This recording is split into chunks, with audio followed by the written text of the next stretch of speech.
이번에 두 번째가 사회적 요인인 창조적 파괴.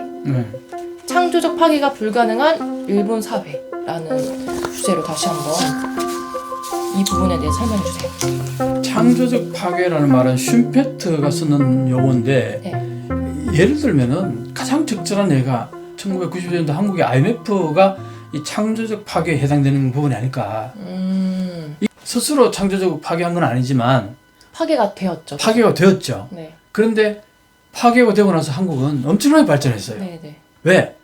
디지털화를 했거든 그때. 그때 이 국내만 이렇게 해가지고는 안 되겠다. 국제화를 해야겠다. 네. 세상 전체를 대상으로 뭘 해야지 이 국내만 가지고는 안 되겠다. 그래서 그때 세계로 향하면서 이 디지털화를 굉장히 많이 추진했어요. 그 한국은 그때 디지털화가 그때 김대중 대통령이 1998년도 IMF 터지고 나서 바로 대통령이 됐단 말이에요. 네. 그러고 나서는 이제 가장 중점적으로 했던 게 이 광 케이블 까는 거.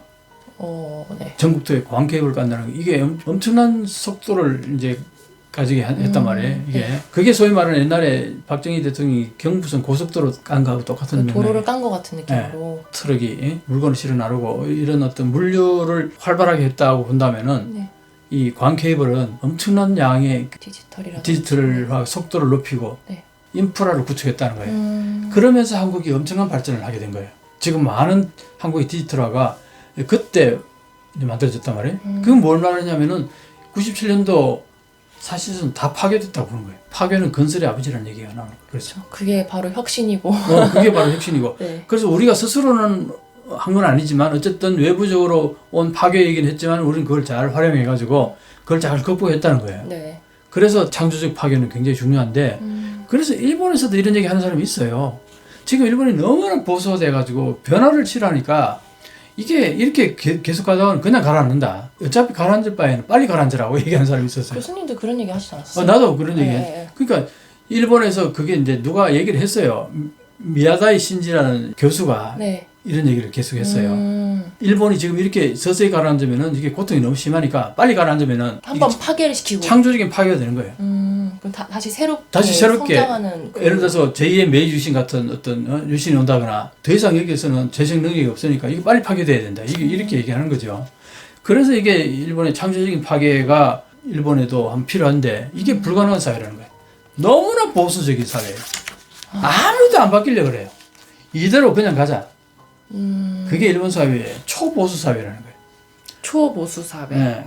그거는 뭐 어떻게 보면 노령 사회의 하나의 그 특징일 수도 있어요. 일본 사회가 노령 사회고 네. 자민당 정치하는 사람들이 대부분 노령층이에요. 네, 정말 그 사람들 마인드에는 변화가 싫은 거예요. 그냥 현재 이 모습이 좋다. 그런 사람들이 그러고 있는데 자유가 바뀌겠어요? 안 바뀌는 거지. 이 창조적 파괴는 일본에게 한 번은 와야 되는데 그게 언제쯤일까? 그렇게 보면 정말 일본한테 필요한 게 요 창조적 파괴인 거네요, 지금. 하나 얘기할 만한 게 뭐냐 하니까 네. 1963년도에 제정된 중소기업 기본법이라는 게 있어요. 네네네. 이게 지금 현재 일본의 중소기업이 99.7%가 중소기업이란 말이에요. 네. 왜 이 기업 수가 이렇게 많은가? 근데 99.7. 99.7%가 엄청 많죠. 네. 자, 그런데 0.3%의 대기업이 기업 수로 보면 0.3%밖에 안 되는데 네. 거기에 고용된 인원은 어마어마한 30% 가까이 돼요. 거. 자, 그러니까 중소기업의 그 인원이라는 게 얼마나 소규모인지 알 수 있겠죠. 네, 그쵸. 0.3%밖에 안 되는 대기업이 30%의 고용인원을 가지고 있다는 것은 99.7%의 기업들, 그 많은 수의 기업들이 소규모 중소기업이라는 거예요. 뭐 두세 명도 있고, 뭐 10명도 있고, 뭐 그런 많네요, 기업들이 너무 진짜. 많다는 거예요. 자, 이 기업들이 사실은 경쟁력이 없는 기업들은 퇴출돼야 돼. 망하고 퇴출돼야 되는데 이게 일본 정부가 보조금을 지원해주면서 사망하지 않도록 호수를 꼽아주는 거예요.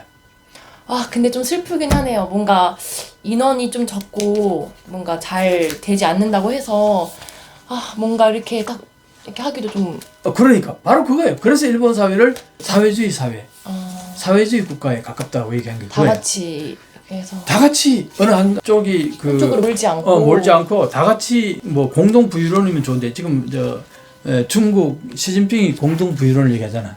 일본은 옛날부터 공동 부유론을 했는지도 몰라요. 근데 공동 부유가 아니라 공동 가난으로 가는 거예요. 이 문제가 그 발단이 되어 있는 게 1963년도 중소기업 기본법이라는 거예요. 그래서 중소기업들은 웬만하면은 도산하지 않도록 해야 된다는 게 이게 이제 기본법이라는 거예요. 그래서 지금 엄청나게 많은 중소기업들이 거의 좀비 기업에 가깝다는 거예요. 그 중소기업들은 이렇게 탄탄하지는 않은 거예요. 그냥 이렇게 겨우겨우 그런 느낌이에요. 그래서 내가 또 하나 그래프가 있나요? 그래프를 한번 보여줄까요? 네. 자, 이 그래프가요 한 10년 전이긴 해요. 네네네. 근데 사실상 10년 전이나 일본은 뭐 큰 차이가 없기 때문에 네. 이 그래프를 가지고도 얘기할 수 있어요. 네. 자, 그런데 보면은 여기에 결손법인하고 이익법인, 그게 뭐 한마디로 말해서 이익을 내는 회사, 이익을 못 내는 회사, 적자 회사, 흑자 회사. 훨씬 많구나. 적자 회사가 거의 72% 가까이 된다는 거예요. 이게 미국이라든가 영국이라든가 독일이라든가 한국 같은 경우는 다 40% 후반, 50% 초반이잖아요. 네. 근데 일본만 72% 많이 높잖아, 그죠? 네. 다른 나라보다 상대적으로 많이 높다는 거예요. 이게 뭘 말하냐? 바로 아까 63년도 중소기업 기본법. 여기에 근거해가지고 정상적이라면 퇴출돼야 될 기업들, 맨날 적자만 내는 기업들은 퇴출돼야 되는데도 불구하고 뭐 무이자로 은행 돈을 쓸 수 있으니까 그걸로 겨우겨우 막는다거나 그런 기업들이 너무 많다는 거예요. 그것도 또 오랜 기간 동안 또 그렇게 왔을 거 아니에요? 그 리스트로 당하면 그 가정이 어떻게 됩니까? 무너지죠. 그러니까 조금씩 덜 가져가더라도 자르지 말고 같이 가난해지자 이거예요. 그러니까 이게 그 고용된 직원들도 그렇지만 전체는 그냥 기업 자체들도 똑같이 가는 거네요. 그러니까 그런 문제가 그래서 이제 이런 게 있다고요.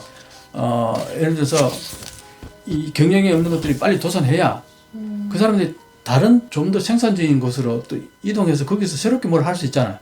그래서 생산성을 높일 수 있는데 이 생산성이 낮는데도 불구하고 퇴출 안 되니까 계속 그 상태로 머무르는 거예요. 이걸 좀비 기업이라고 해요. 좀비 기업. 네. 좀비 기업에서 임금을 올려줄 수 있겠어요? 못 올리는 거죠. 그렇죠. 이게 99.7%가 이런 상태니까 이 임금을 올려줄 수 있겠냐고. 그래서 이번에 대기업들은 임금을 많이 올려줬어요. 네. 유니클로 같은 경우는 40%까지 올렸다고요. 그래요. 근데 수출을 하는 대기업들은 네. 떼돈을 벌고 있어 지금. 네. 엔드 때문에. 아. 그러니까 임금 올려줄 수 있죠. 그런데 대부분의 일본의 중소기업들은 수출 기업들이 아니란 말이에요. 국내 시장을 지향하는 기업들이니까 63년도에 중소기업 기본법을 빨리 고쳐야 되는데 이걸 못 고치는 거예요. 못 고치는 건가요? 안 고치는 건가요? 안 고치는 것도 있고 못 고치는 것도 있어요. 기업 조합장이라든가 네. 그 기업 중소기업 연합회 회장이라든가 이런 사람들이 대부분이 국회의원을 해요. 그러니까 결국에는 그냥 이들은- 끼리끼리 다 이득을 보는 사람들끼리 이렇게 그냥 하는 건가요? 그냥 이권의 카르텔이라는 게 그래서 나온 거예요. 자민당이 저렇게 오래 하면서 모든 게 이권화되어 있어가지고 그게 맞물려 있는 거예요. 스가 총리 때 그걸 한번 시도했다가 그래서 쫓겨난 거나 마찬가지를 얘기해. 정말요? 완전히 이 중소기업 그 엄청나게 이 투표권이 많잖아요. 사람들이 많으니까. 네, 그쵸. 99.7%. 이 사람들이 그냥 거부해버리면은 문제가 생기는 거죠. 지지율이 낮아지고. 그럼 이거 어떻게 막 뭐? 고양이 목에다 누가 방울을 달 거냐. 이 문제나 마찬가지. 그 63년 중소기업 기본법 이거 고치기가 쉽지 않다는 거죠. 이게 누군가가 어떤 그 강력한 리더가 나타나가지고 그런 것들을 전부 무시하고 깡그리 무시하고 그다 밀어붙일 수 있는 그런 정치적인 리더십을 갖는 사람이 나와야 가능한데 현재 일본 자민당으로서는 싹수가 오래요. 가능성이 거의 제로라고 봅니다. 그래서 일본은 사회적인 인식에 있어서도 창조적 파괴가 되지 않는 사회다 보니까 지금 현재 이렇게 얽히고 설켜 있는 이 이권의 카르텔 이걸 어떻게 협파할 수가 없어요. 그러니까 내가 볼 때는 일본은 지금 이대로 계속 10년이 갈지 20년이 갈지 몰라요. 창조적 파괴가 필요한데요. 창조적 파괴가 필요한데 일본이 과연 창조적 파괴가 가능할까? 나는 상당히 회의적으로 봅니다. 그래서 오늘 이렇게 교수님이랑 이제 저임금의 원인에 대해서 살펴보면서 그동안 몰랐던 사실을 너무 많이 알게 된 것 같아서 그러니까 뭔가 더 보이는 게 더 생긴 것 같아요. 느껴지는 것도 많고. 일본을 바라보는 시각이 많이 바뀌었죠. 네, 그래서 이거를 보시는 여러분들도 뭔가 시야가 넓어져서 일본에 대한 이해가 더 높아질 거라고 생각합니다. 네. 네. 현재 일본이 저임금으로 인해 가지고요 싸구려 일본이 되어가고 있다는 얘기를 합니다.